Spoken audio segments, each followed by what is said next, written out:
ஆனால் இன்னைக்கு நான் ரொம்ப வாசல் வரைக்கும் நல்லா வந்தேன். அதுக்கப்புறம் பார்த்தா அடி வயித்துல அயன் பாக்ஸ் வச்சு தேய்க்கிற மாதிரி எனக்கே பயம் வந்துச்சு. ஐயோ, நம்ம படமா, நம்ம நடிச்ச படமா அப்படின்னு சொல்லிட்டு பேனர்லாம் பார்க்கும்போது ஒரு பயம் வந்துச்சு. 11 12 படங்கள் வந்து நடிச்சிருப்பேன், நான் படத்தில் வந்திருக்காது. அப்போ எனக்குள்ள ஒரு கேள்வி இருக்கும், என்ன நம்ம இது, ஐயோ ஏன்னா நடிக்கிறோம் எதுவுமே வரலன்னா, அப்போ வந்து இல்லைப்பா, ஒரு காமெடி ஆர்டிஸ்ட் கொஞ்சம் ஃபேஸ் வேல்யூவாக இருக்காங்க, அவங்க இந்த போர்ஷன் வச்சுலாம், ஸோ இது அது கொஞ்சம் எடுத்து தூக்கிடுவாங்க அப்படிங்கிற மாதிரி சொல்லுவாங்க. அவங்க பண்ணது கரெக்டு தான், அவங்களாம் தப்பு சொல்ல மாட்டேன். ஸோ அவங்க நிறைய யோசிப்பேன், டைட்டில் கார்டில் நம்ம பேர் இருக்கோம், ஆனால் படத்தில் நம்ம இருக்க மாட்டோமே அப்படின்னு சொல்லி நிறைய யோசிச்சிருக்கேன், நிறைய ஃபீல் பண்ணியிருக்கேன். அப்படியே ஒரு 50 பேர் ரிஜெக்ட் பண்ணிட்டாங்க. அவங்க மேலே தப்பு இல்லை, ஸோ நம்மளும் அவ்வளோ பெரிய ஆள் இல்லை. கட் பண்ணால் 51வது ஆள் லாஸ்ட்டாக வந்தாங்க தான் விநாயக் மகாதேவ்ன்ற மாதிரி நமிதா கிருஷ்ணமூர்த்தி. எந்த ஒரு எதிர்பார்ப்புமே இல்லாமல் கதை கேட்டதுக்கப்புறம் கதை பிடிச்சிருக்கு, யார் ஹீரோன்னு கேட்டு பாலா கண்டிப்பாக பண்ணுறேன் அப்படின்னு சொன்னோன்னே அது ரொம்ப கொஞ்சம் எமோஷனல் ஆகிடும். அதுக்கு மேலே பேசினேன், சாரி, தேங்க்யூ. செப்டம்பர் 5 காந்தி கண்ணாடி ரிலீஸ் ஆகுது. நீங்கள் எல்லோரும் குடும்பத்தோடு பார்த்து சப்போர்ட் பண்ணுவீங்கன்னு நம்புகிறேன். தேங்க்யூ. கொஞ்சம் இவரை பற்றி நான் பேசியாக வேண்டும். அவசரம்னு அழைச்சா ஆம்புலன்ஸ் வரும், ஆம்புலன்ஸ்னு அழைச்சா பாலா வருவார். உதவிகள் செய்தே பலர் டிபியில் வந்தார், பலர் உதவிகள் கேட்டதற்கு ஜிபேயும் தந்தார். சின்ன திரையில் நல்ல பையன், இன்று ஊரே வியக்கும் செல்ல பையன். பலரும் நடிக்க வந்த பின் பேசப்பட்டனர், இவர் நடிக்க வருவதற்கு முன்பே பேசப்பட்டவர். துயரம் வந்தவர்களின் பக்கத்தில் நிற்கும் போது 1,00,000 கண்கள் கலங்குகின்றன, 1 கோடி நெஞ்சங்கள் வாழ்த்துகின்றன. நிஜத்தில் நடிக்க தெரியாத பாலா திரையில் மாபெரும் நடிகனாக வலம் வருவார். எதிர்பாராததை எதிர்பாருங்கள். அழைக்கிறோம் கதையின் நாயகனாக அறிமுகமாகும் காந்தி கண்ணாடி பாலா அவர்களை.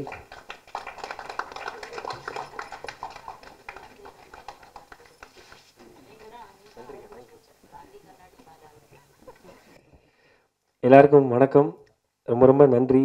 ஆக்சுவலாக கவிதாக்கா, உங்களுடைய வார்த்தைகளுக்கு ரொம்ப ரொம்ப நன்றி. இன்றைக்கி எனக்கு என்ன சொல்கிறதுனே தெரியல. நான் எப்பயுமே நிறைய ப்ரெஸ் மீட்லாம் ஹோஸ்ட் பண்ணியிருக்கிறேன். ஸோ வரும்போது ரொம்ப ஜாலியாக என்ன பண்ண போகிறோம், ப்ரிப்பேர் பண்ணிட்டு என்ன யார் யார் எப்படி எப்படி கூப்பிட போகிறோம் அப்படின்னு நிறைய யோசிச்சு வருவேன். ஆனால் இன்றைக்கி நான் ரொம்ப வாசல் வரைக்கும் நல்லா வந்தேன். அதுக்கப்புறம் பார்த்தா அடி வயித்துல அயன் பாக்ஸ் வச்சு தேய்க்கிற மாதிரி எனக்கே பயம் வந்துச்சு. ஐயோ, நம்ம படமா, நம்ம நடிச்ச படமா அப்படின்னு சொல்லிட்டு பேனர்லாம் பார்க்கும்போது ஒரு பயம் வந்துச்சு. ரொம்ப என்ன பேசுகிறதே தெரியல. பட் ஒன்றே ஒன்று நான் முதல்ல சொல்லணும்னு நினைக்கிறேன். நான் இங்கே இருக்கிறேன்னா அதுக்கு முக்கியமான காரணம் இங்கே வந்திருக்கிற ப்ரெஸ் அண்ணனுங்க, மீடியா அண்ணனுங்க தான். ஏன்னா நம்ம பண்ணுற விஷயத்த கரெக்டாக போய் சேர்க்குறது. ஃபார் எக்ஸாம்பிள் ஒரு சின்ன ஒரு இன்டர்வியூவாக இருக்கட்டும், நிறைய விஷயங்களாக இருக்கட்டும், எல்லாத்தையும் என்னை பற்றி பாசிட்டிவாக இருந்த விஷயங்கள் தான் என்னை கொண்டு வந்து நிப்பாட்டிருக்குன்னு நம்புகிறேன். அப்புறம் தமிழ்நாட்டு மக்களுக்கு ரொம்ப ரொம்ப நன்றி. அனைவருக்கும் பாவம் தொட்டு நன்றிகள். கவிதாக்கா ரொம்ப ரொம்ப நன்றிக்கு. அவங்க வார்த்தைகளுக்கு நான் என்ன சொல்கிறதே தெரியல.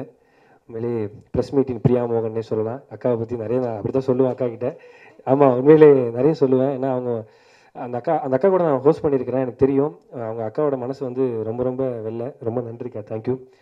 காந்தி கண்ணாடி எல்லாருமே சொல்லிட்டாங்க. பட் என் பாயிண்ட் ஆஃப் வியூவில் நான் வந்து சில விஷயங்கள் சொல்லணும்னு நினைக்கிறேன். இந்த படம் வந்து எனக்கு எப்படின்னா, வேடிக்கை பார்த்தவனுக்கு வேர்ல்டு கப் கொடுத்த மாதிரி தான் எனக்கு இந்த படம்.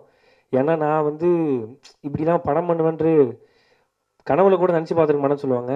அந்த கனவுல கூட இப்படி நடக்காதுன்ற விஷயம், அதெல்லாம் தாண்ட ஒரு விஷயம் இருந்தால் இந்த காந்தி கண்ணாடி எனக்கு அமைஞ்சதுன்னு நான் சொல்லுவேன். ஏன்னா முதல்ல எந்த ஒரு இதுவுமே இல்லாமல் காரைக்கால் அப்படிங்கிற ஒரு ஊரில் தான் நான் பிறந்தேன் வளர்ந்தேன். அதெல்லாம் தாண்டி ஒருத்தர் கொடுத்த நம்பிக்கையில் தான் என்னால் இங்கே நிற்க முடியுது. எப்படி எங்கள் அப்பா அம்மாவுக்கு வந்து நன்றி சொல்லணும், அதே மாதிரி எந்த ஒரு இதுவுமே இல்லாமல் இங்கே நான் நிற்கிறேன், இப்படி நான் உங்கள்கிட்ட பேசுகிறேன். காரைக்கால் பாலா டு காந்தி கண்ணாடி பாலாவுக்கு முக்கியமான காரணம் அமுதவாணன் தான். அவர் தான் எல்லாமே. நமக்கு வந்து ஓப்பனிங்லேருந்து இப்போ வரைக்கும் இந்த பாலா வந்து இப்படி பேசுகிறான், எல்லாமே பண்ணுறான் அப்படின்னா அது அவர் தான் காரணம். யார் என்னன்னு தெரியாத ஒரு பையனை வந்து இப்போ நிறைய சொல்கிறாங்க, இந்த மனித மத பற்றிலாம் பேசும்போது, யார் என்னன்னு தெரியாத பையனை அந்த அன்பை மட்டும் வச்சு ஒருத்தனை வந்து நம்ம பார்த்துக்கணும், அவன் நல்லா வரணும்னு நினைக்கிறதுல அவர் தான் எனக்கு ஃபஸ்ட்டு. ஸோ அவர் தான் வந்து எந்த எதிர்பார்ப்பும் இல்லாமல் என்னை எடுத்து கிட்டத்தட்ட ஒரு 11 12 வருஷமாக நான் அண்ணன் கூட தான் இருக்கிறேன். ஸோ அவர் இல்லைன்னா நான் இல்லை இங்கே. ஸோ அவருக்கு ஃபர்ஸ்ட் ஆஃப் ஆல் நன்றிங்க, ரொம்ப நன்றி. நன்றியை தாண்டி எவ்வளோ வார்த்தைன்னு சொல்லலாம். அப்புறம் அண்ணனோட மனைவி ராஜேஸ்வரி அக்காவுக்கும் நன்றி சொல்லிகிட்டே இருக்கலாம். அதெல்லாம் தாண்டி அப்புறம் கலக்கப்போதியாரில் பண்ணோம். ஸோ அப்புறம் கொஞ்சம் கொஞ்சமாக வந்தோம். அதெல்லாம் தாண்டி நிறைய ரிஜெக்ஷன்ஸ்லாம் வந்திருக்கு, எல்லாருக்குமே வரது தான். அப்புறம் விஜய் டிவியில் பண்ணதுக்கப்புறம் நிறைய படங்கள் நான் நடிச்சிருக்கிறேன். கிட்டத்தட்ட ஒரு 18 19 படங்கள் நடிச்சிருக்கிறேன். அந்த படங்கள் வந்து நடிப்பேன். பட்டு அதில் ஒரு 11 12 படங்கள் வந்து நடிச்சிருப்பேன், நான் படத்தில் வந்திருக்காது. அப்போ எனக்குள்ள ஒரு கேள்வி இருக்கும், என்ன நம்ம இது, ஐயோ ஏன்னா நடிக்கிறோம் எதுவுமே வரலன்னா அப்போ வந்து இல்லைப்பா ஒரு காமெடி ஆர்டிஸ்ட் கொஞ்சம் ஃபேஸ் வேல்யூவாக இருக்காங்க, அவங்க எந்த போர்ஷன் வச்சுலாம், ஸோ இது அது கொஞ்சம் எடிட்டில் தூக்கிடுவாங்க அப்படிங்கிற மாதிரி சொல்லுவாங்க. அவங்க பண்ணது கரெக்டு தான், அவங்களாம் தப்பு சொல்ல மாட்டேன். ஸோ அவங்க நிறைய யோசிப்பேன், டைட்டில் கார்டில் நம்ம பேர் இருக்கோம் ஆனால் படத்தில் நம்ம இருக்க மாட்டோமே அப்படின்னு சொல்லி நிறைய யோசிச்சிருக்கேன், நிறைய ஃபீல் பண்ணியிருக்கேன். அப்போ வந்து ரொம்ப யோசிப்பேன். அப்போ நானும் ஷெரீஃப் அருணும் ஒரு படம் வந்து ஒர்க் பண்ணோம்.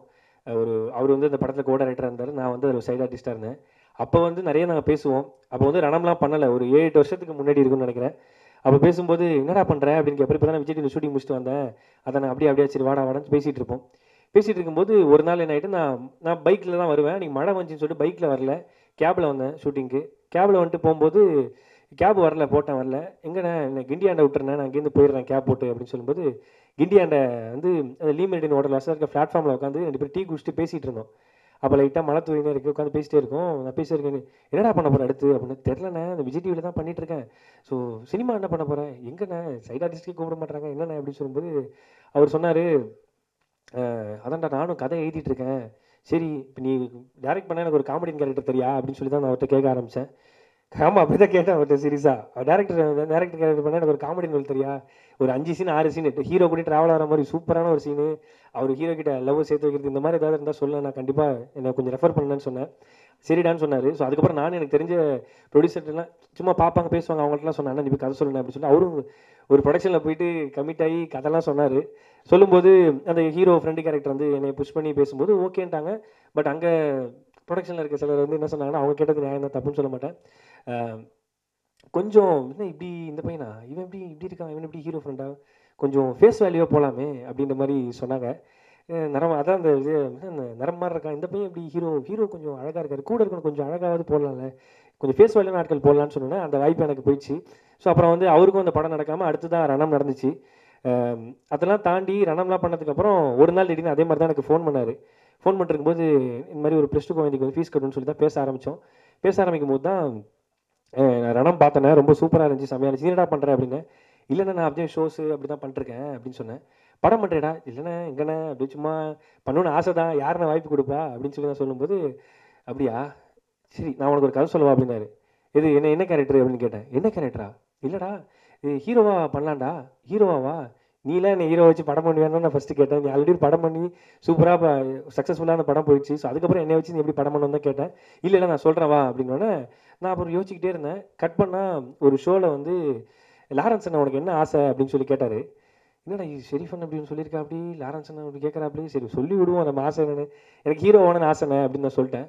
ஹீரோ ஓனன்னு ஆசையா, ஆனால் எனக்கு நம்ம மூஞ்சிக்கெலாம் நம்ம யாரும் இவ்வளோ ரிஜெக்ஷன் பார்த்துட்டோம், எப்படி நடக்குமா நடக்காதான்ற யோசனை எனக்கு ரொம்ப ஒரு எனக்குள்ள இன்ஃபீரியாரிட்டி காம்ப்ளெக்ஸ் ரொம்ப அதிகம் எனக்கு.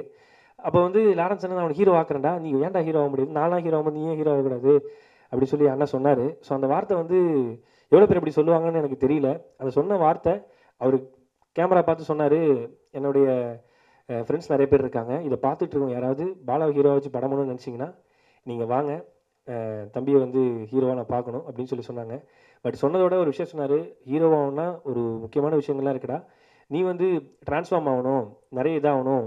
அப்போ ஒரு விஷயம் சொன்னார், நான் ஏன் நீ ஹீரோ ஆகணும்னு சொன்ன ஓகேன்னு சொன்ன தெரியுமா, உன் லுக்கு அதெல்லாம் தாண்டி அவர் ஒன்று சொன்னார், நீ நல்லா இருந்தனா உன்ன மாதிரி ஒரு 35-40 குடும்பம் நல்லா இருக்குன்னு சொல்லிட்டு அந்த மேடையில் சொன்னார். ஸோ அதுக்கப்புறம் எனக்கு ரொம்ப கான்சியஸ் ஆகி நான் ரொம்ப ஓகே நம்மளை நம்பி ஒருத்தர் சொல்லிட்டாங்கன்னு சொல்லி நான் ஹார்ட் ஒர்க் பண்ண ஆரம்பித்தேன், ஒர்க் அவுட்லாம் பண்ண ஆரம்பித்தேன், அப்படியே சும்மா ஜாலியாக பண்ணிட்டு இருந்தேன். அப்போ வந்து ஷெரீஃப் அண்ணா திடீர்னு ஒரு நாள் கால் பண்ணி, இல்லைடா உன்னை வச்சு ஒரு ப்ரொடியூசர் பண்ணுறேன்னு சொல்லிட்டு வந்திருக்காரா அப்படின்னு சொல்லி, என்ன வச்சா என்னென்ன சொல்கிறேன் அப்படின்னு.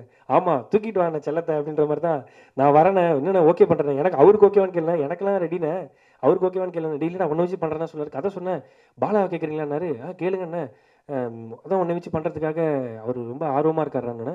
எனக்கு ரொம்ப ஹாப்பி.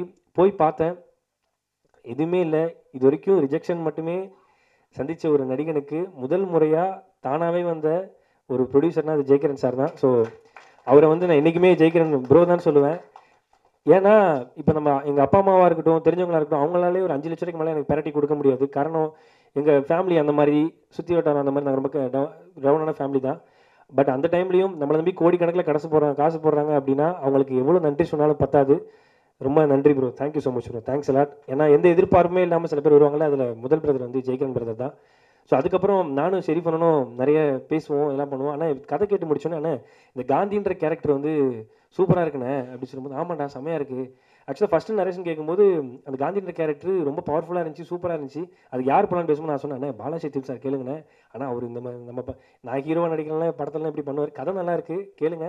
ஸோ ரொம்ப வந்தாருன்னா அந்த படமே ரொம்ப பெருசாகிடுண்ணே அப்படின்னு சொன்னேன். சரின்னு சொல்லிட்டு போய் கதை சொன்னாங்க. கேமராமேன் பாலாஜி ப்ரோவும் ஷெரீஃபானும் போய் கதை சொன்னாங்க. அந்த கதையை கேட்டுட்டு சார் வந்து நான் பண்ணுறேன், யார் ஹீரோன்னு கேட்டோன்னா ஆஹா அடுத்த செக் வைக்கிறாங்களே, ஹீரோன்னு கேட்டால் என் பேர் சொன்னால் பண்ண மாட்டாங்களே அப்படின்னு யோசித்தேன். பட் பாலா அப்படின்னோடனே டபுள் ஓகே, கதை சூப்பராக இருக்குது பாலான்னு சொன்னோன்னே. ஏன்னா சார்லாம் ஒரு மிகப்பெரிய லெஜெண்டு, அவங்க பார்க்காத உயரம் இல்லை, அவங்க டைரக்ட் பண்ணாத படங்கள் கிடையாது, ஒர்க் பண்ணாத படங்கள் கிடையாது. அப்படி எந்த ஒரு பேக்ரவுண்டுமே இல்லாமல் ஒரு சின்ன பையனுக்கு நீங்கள் பெரிய உதவி செஞ்சுருக்கீங்க சார். ரொம்ப ரொம்ப நன்றி சார். Thank you sir. நீங்கள் பண்ண உதவியை நான் என்றைக்கும் மறக்க மாட்டேன் சார். ஏன்னா இந்த கேரக்டர் வந்து பெரிய கேரக்டரு. ஸோ நான் ஹீரோலாம் கிடையாது, அவர் தான் அந்த படத்தோட ஹீரோ. என்னையும் ஒரு ஆளாக மதித்து வந்ததுக்கு ரொம்ப ரொம்ப நன்றி சார். தேங்க்யூ. அதெல்லாம் தாண்டி அந்த கண்ணம்மா கேரக்டர் ரொம்ப காந்தி கண்ணம்மா தான் இந்த படத்துடைய மெயின் கரு. அந்த கண்ணம்மா கேரக்டர் யார் பண்ணுறான்னு கேட்கும்போது அர்ச்சனாமானாங்க. அர்ச்சனாமாவா, அவங்க தான் என் படத்தில் பண்ணுவாங்களா அப்படின்னு தான் சீரியஸாக நான் ஃபஸ்ட்டு கேட்டேன். ஆனால் கதையை கேட்டோடனே அர்ச்சனாமா வந்து இந்த கதையை ஓகே பண்ணதுக்கு ரொம்ப ரொம்ப நன்றி அர்ச்சனாமா, ரொம்ப நன்றி. நான் உங்கள் படங்கள்லாம் நிறைய பார்த்துருக்குறேன், என்ன சொல்கிறேனே தெரியல. இந்த 2 லிஜெண்ட்ஸுக்கும் நான் எவ்வளோ நன்றி சொல்லி சொன்னாலும் பத்தாது. சீரியஸாக அதுதான் உண்மை. நீங்கள் சொன்ன வார்த்தைகளுக்கு ரொம்ப நன்றி. 2 பேரும் படம் பார்த்துட்டாங்க, படம் பார்த்துட்டு நீங்கள் சொன்ன வார்த்தைகளுக்கு ரொம்ப ரொம்ப நன்றி. நான் ஏதாவது சாதிச்சிருக்கேன்னு கேட்டால் நீங்கள் சொன்ன அந்த கமெண்ட்டை வந்து நான் வீடியோவாக போட்டுப்பேன், நான் வச்சுப்பேன். ரொம்ப நன்றி, தேங்க்யூ. அதை தாண்டி இந்த படத்துக்கு ஹீரோயின் வேணும் அப்படின்னு சொல்லும்போது ஹீரோயின் செலெக்ஷன் எப்படின்னா, எல்லாருமே கதை வந்து கேட்பாங்க, நான் ஹாலில் வெயிட் பண்ணுவேன், ஆஃபீஸில் வந்து ரூமில் கதை கேட்பாங்க, டைரக்டர் வந்து கதை சொல்லுவார். சொல்லி முடிச்சோன்னே கதை சூப்பராக இருக்குது, ரணம் டேரக்டர்னோன்னா ஆல்ரெடி படம் பண்ணியிருக்காரு, ப்ரொடக்ஷன் எல்லாம் ஃபிக்ஸ் ஆகி ஆஃபீஸ் போட்டோன்னா வருவாங்க, வந்து கதைலாம் கேட்டுருவாங்க. கேட்டோன்னே கதை ரொம்ப சூப்பராக இருக்குது, செமையாக இருக்குது, யார் பேரா பண்ணுறா அப்படின்னோன்னா பாலா அப்படின்னோன்னே பாலாவா சரி நான் சொல்கிறேன் அப்படின்னு போயிடுவாங்க. அவங்க மேலே தப்புலாம் கிடையாது. ஸோ இப்படி வந்து ஒவ்வொரு ரிஜெக்ஷனாக போயிட்டே இருக்கும். கதை சூப்பராக இருக்குது, செமையாக இருக்குது, யார் ஹீரோ பாலா, ஐயோ அப்படின்ற மாதிரி ஒரு 10 பேர் செக் பண்ணாங்க, 20 பேர் 30 பேர் 40 பேர் அப்படின்னா எல்லாம் செக் பண்ணிட்டே இருப்பாங்க. நான் தான் கதை சொல்கிற ஆரம்பிக்கும் போது நான் வரமாட்டேன், சொல்லி முடிச்சதுக்கப்புறம் தான் ஹாலில் வெயிட் பண்ணுவேன் என்ன சொல்கிறாங்கன்னு பார்க்குறதுக்கு. அப்படியே ஒரு 50 பேர் ரிஜெக்ட் பண்ணிட்டாங்க. அவங்க மேலே தப்பு இல்லை, ஸோ நம்மளும் அவ்வளோ பெரிய ஆள் இல்லை. கட் பண்ணால் 51வது ஆள் லாஸ்ட்டாக வந்தாங்க தான் விநாயக் மகாதேவ்ன்ற மாதிரி நமிதா கிருஷ்ணமூர்த்தி. எந்த ஒரு எதிர்பார்ப்புமே இல்லாமல் கதை கேட்டதுக்கப்புறம் கதை பிடிச்சிருக்கு, யார் ஹீரோன்னு கேட்டு பாலா கண்டிப்பாக பண்ணுறேன் அப்படின்னு சொன்னோன்னே அது எனக்கு என்ன சொல்கிறதே தெரியல. எந்த பேக்ரவுண்டுமே இல்லாத ஒரு பையனுக்கு, லுக் அண்ட் ஃபீலாக இன்ஃபீரியாரிட்டி காம்ப்ளெக்ஸ் உள்ள பையனுக்கு இன்றைக்கி நீங்கள் பண்ண ஒரு விஷயம் வந்து நான் என்றைக்குமே மறக்க மாட்டேன். நமிதா கிருஷ்ணமூர்த்தி ரொம்ப ரொம்ப நன்றி, தேங்க்யூ. ஏன்னா இது இப்படி நிறையா ஸ்போர்ட்டிவாக எடுத்துகிட்டு பண்ணுற விஷயங்கள்லாம் ரொம்ப ரொம்ப ரேரு, நீங்கள் எனக்காக பண்ணீங்க, தேங்க்யூ. அதெல்லாம் தாண்டி கேமராமேன் பாலாஜி ப்ரோ, அவர் எப்படின்னா வந்து நான் எனக்கு அண்ணா என்னென்ன ஃப்ரேமில் எப்படின்னு ஓகேவா இருப்பேனா, பார்ப்பாங்களா, ஏற்றுப்பாங்களா அப்படின்னா. இதுக்கு முன்னாடி நாங்கள் ஆக்டிங் கிளாஸ்லாம் நாங்கள் உட்காந்து ஒர்க் பண்ணோம், ஒர்க் ஷாப்லாம் பண்ணோம், நான் ரைட்டிங்லேருந்து உட்காந்து பேசுவோம், நிறைய பண்ணுவோம், ஒர்க் பண்ணோம். அப்போ வந்து சொன்னேன் இல்லைடா நான் சூப்பராக காட்டுறேன், நான் செம்மையாக ஃப்ரேம் வைக்கிறேன் அப்படின்னு சொல்லிட்டு. நீங்கள் ட்ரெய்லர் பார்த்துருப்பீங்க, படமும் அப்படி தான் இருக்கும். என்னை வந்து ஓகே நான் என்னோட இன்ஃபீரியார் காம்ப்ளெக்ஸை வந்து நான் படம் பார்க்கும்போது பார்க்க ஓகேவா, நம்மளும் ஓகேவா இருக்குமே அப்படின்னு காட்ட வச்சது பாலாஜிண்ணே, ரொம்ப நன்றிண்ணே, தேங்க்யூ, ரொம்ப ரொம்ப நன்றி, லவ் யூண்ணே, தேங்க்யூண்ணே. அண்ணா எந்திரிக்காண்ணே, உட்காருண்ணே, எனக்கு பயமாக இருக்குண்ணே. ஓகே, அடுத்து வந்து எடிட்டர் சிவநந்தீஸ்வரன் சார், அவருக்கு மிகப்பெரிய நன்றி சொல்லணும். நானும் ஷெரீஃப் அண்ணனும் எப்படின்னா படம்லாம் ஷூட்டிங் முடிச்சுட்டு வந்து ஷெரீஃப் அண்ணன் வந்து ஃபுட்டேஜை வந்து எடிட்டரை போட்டு காட்டுவாங்க. போட்டு காட்டிட்டு வெளில வந்து நாங்கள் எப்படின்னா தலைப்பிரசவத்துக்கு வெயிட் பண்ணுற மாதிரி இங்கே நடந்துட்டு இருப்போம். என்ன சொல்ல போகிறாங்க, எப்படி கட்டு வரப்போகுது, என்ன மாதிரி வரப்போகுது. ஏன்னா சார் வந்து பெரிய லிஜன், நிறைய படங்கள் பார்த்துட்டு தீரன் அதிகாரம் ஒன்று, காப்பி ரணசிங்கம், மடக்பட்டு ராமசாமி, நிறைய படங்கள் வந்து சார் எடிட் பண்ணியிருக்காங்க, நிறைய படங்கள் ப்ரோமோ எடிட்டராக இருந்திருக்காங்க. ஸோ எப்படி வந்து சொல்ல போகிறாங்க அப்படின்னு சொல்லும்போது இல்லை ஷெரீஃப் இப்படி பண்ணிக்கலாம் அப்படி பண்ணிக்கலாம்னு சொல்லிட்டு கிட்டத்தட்ட இந்த படத்துக்காக முக்கியமான மெடக்கல் வந்து சிவநந்தீஸ்வரன் சார் வந்து இந்த படத்துக்காக உழைச்சிருக்காங்க. அதுலேயும் ஷூட்டிங் ஸ்பாட்டுக்குலாம் ஒரு எடிட்டர் வரணும்னு அவசியமே இல்லை. பட் எங்களுக்காக ஷூட்டிங் ஸ்பாட்லாம் வந்து அவரும் இந்த ஷெரீஃப் பண்ணணும், அவரும் பைக்கில் உட்காந்து லில்லி புட்லாம் பிடிச்சிட்டு இங்கே ஷூட்லாம் பண்ணியிருக்காங்க. தேங்க்யூ சிவநந்தீஸ்வரன் ப்ரோ, ரொம்ப நன்றி, தேங்க்யூ. அப்போன்னு எனக்கு ரொம்ப ரொம்ப நன்றி, ஆர்ட் டைரக்டர் அப்போண்ணே, தேங்க்யூ ஸோ மச்ண்ணே, ரொம்ப நன்றி. நான் கேட்டோடனே டக்குன்னு செட்டெல்லாம் போட்டு கொடுப்பீங்க சின்ன சின்னதாக, சூப்பராக, ரொம்ப நன்றி. அதுக்கப்புறம் இந்த ப்ராஜெக்டில் அவர் கூட தான் நான் நடிச்சிருக்கிறேன், மதன் ப்ரோ, அவர் வந்து கலக்கியிருப்பார்.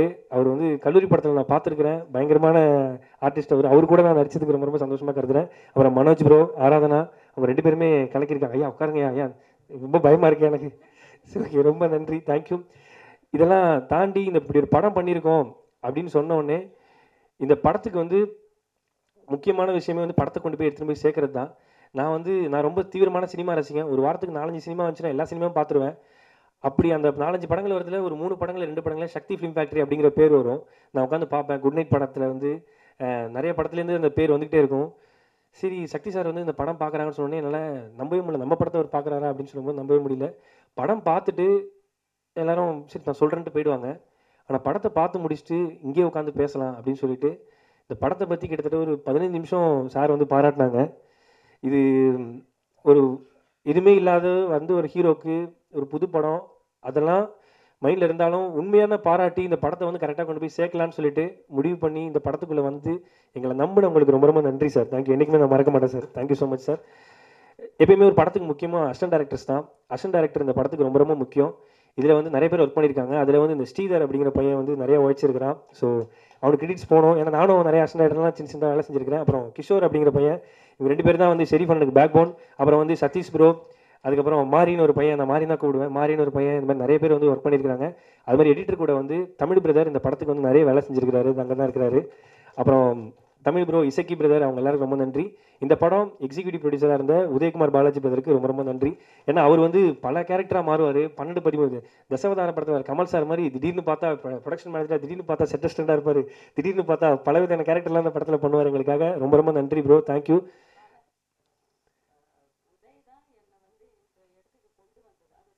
பார்த்தீங்களா மேம், பரவாயில்ல, நீங்கள் விட்டு நான் சொல்லிடுறேன். உதய் சார் தான் வந்து அர்ச்சனாமா வந்து இந்த படத்தில் நீங்கள் பண்ணியே ஆகணும், படம் நல்லா இருக்கு, கதை நல்லா இருக்குன்னு சொல்லி கூட்டு வந்தது உதயண்ணா தான். உங்களையுமா? பரவாயில்ல, எல்லாரையும் அவர் தான் கூட்டு வராரு. உண்மையிலேயே வேற லெவலுங்க. என்னையும் அவர் தான் காலைல கூட்டு வந்தாரு. நன்றிங்க. 10 மாதத்துக்கு நான் உங்களுக்கு டெய்லி காலைல பாவம் மன்னிப்பு கேட்குறேன், மறந்துட்டேன், சாரிங்க. ரொம்ப நன்றிங்க. தேங்க்யூ. அதெல்லாம் தாண்டி ரொம்ப நன்றி ரேகா மேடம், உங்களுக்கு ரொம்ப நன்றி மேடம். தேங்க்யூ. இந்த படத்தை கொண்டு போய் கரெக்டாக சேர்க்கறதுக்கு ரொம்ப ரொம்ப நன்றி. தேங்க்யூ. அவங்க வந்து இன்டர்வியூவில் நடக்கும்போது உட்காரணும்னு அவசியமே இல்லை. அவங்க கூடவே உட்காந்து தரையில் வந்து உட்காந்து பார்த்துருந்தாங்க. தரையில் உட்காந்து அவங்க வந்து எல்லாமே கம்யூனிகேட் பண்ணிருந்தாங்க. அதெல்லாம் தாண்டி இந்த படத்தை நான் வேலை செய்கிறேன். அதெல்லாம் தாண்டி என் கூட 2 ஃப்ரெண்ட்ஸ் வந்து ஒரு 4-5 பேர் இந்த படத்துக்காக நிறைய வேலை செஞ்சுருக்கிறாங்க. அபின்னு சொல்லிட்டு என் ஃப்ரெண்டு இருக்கிறான். ஸோ அவன் ரொம்ப இந்த படத்துக்காக வேலை செஞ்சுருக்கிறான். அபினேஷ் அண்ணாதுரை நீங்கள் பார்க்கலாம். அதுக்கப்புறம் மணிகண்டன் விஸ்வா, அது அவங்க உட்காந்துருக்காரு. இந்த பாருங்க கீழே உட்காந்துட்டு ஃபீல் பண்ணுறாரு, நல்ல மனுஷன். அப்புறம் வந்து கலக்கப்பதியார் வினோத், விக்கி சிவா, அப்புறம் ப்ரொடக்ஷன் டீமில் ஒருத்தரை பற்றி நான் மெயினாக தேங்க்யூ பண்ணேன். சாரி, ரொம்ப இடத்துல தப்பாக எடுத்துக்காதீங்க, முதல் படம் தான், சாரி. அப்புறம் அபி அப்படிங்கிறவர் வந்து இந்த படத்துக்காக நிறைய வேலைகள் செஞ்சுருக்காரு. இரவு பகல் பார்க்காது ரொம்ப வேலை செஞ்சுருக்காங்க. எல்லாருமே சேர்ந்து ஒரு படம் பண்ணியிருக்கிறோம், உங்ககிட்ட சமர்ப்பிக்கிறோம். அதெல்லாம் நீங்கள் தான் கொண்டு போய் சேர்க்கணும். ரொம்ப நன்றி. ரொம்ப கொஞ்சம் எமோஷனல் ஆகிடும் அதுக்கு மேலே பேசினா, சாரி. தேங்க்யூ. செப்டம்பர் 5 காந்தி கண்ணாடி ரிலீஸ் ஆகுது. நீங்கள் எல்லோரும் குடும்பத்தோடு பார்த்து சப்போர்ட் பண்ணுங்க நம்புகிறேன். ரொம்ப எல்லாருக்குமே பிடிச்ச படமாக இது இருக்கும். எல்லாருமே இந்த படத்தை வந்து பார்த்து சப்போர்ட் பண்ணணும்னு நம்புகிறேன். தேங்க்யூ. Thank you so much. ரொம்ப நன்றி. இங்கே வந்திருக்கிற ப்ரெஸ் அண்ட் மீடியா அண்ணனுங்க எல்லாருக்கும் ரொம்ப நன்றி. Thank you so much. Love you.